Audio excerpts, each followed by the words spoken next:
পল্টন থানার একটি মামলায়, হত্যা মামলায়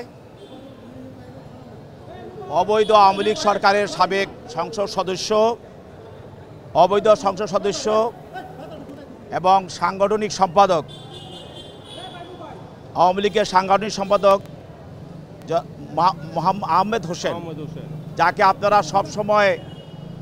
টেলিভিশনে দেখেছেন, টক শোতে সে আওয়ামী লীগের পক্ষে মিথ্যাচার বক্তব্য রাখতে,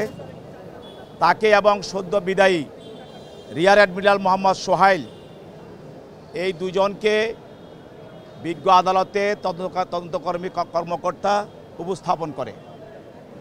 এবং এই তদন্তকারী কর্মকর্তা এই মামলায় এই দুজন আসামিকে বিজ্ঞ আদালতে উপস্থাপন করে 10 দিনের রিমান্ডের প্রার্থনা করে বলেন,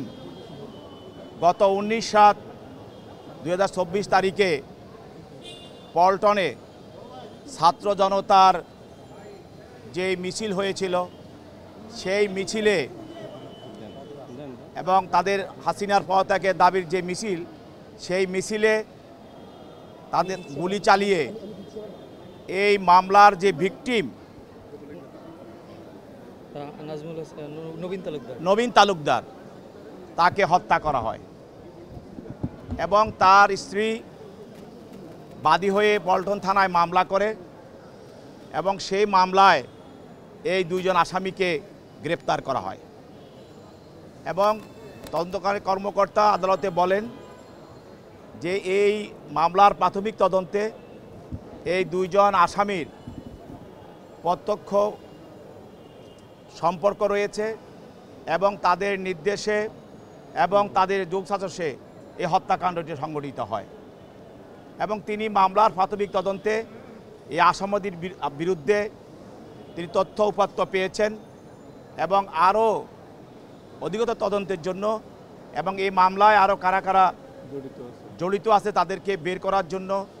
এই আসামিদেরকে রিমান্ডের প্রয়োজন এবং আসামি পক্ষে একজন আইনজীবী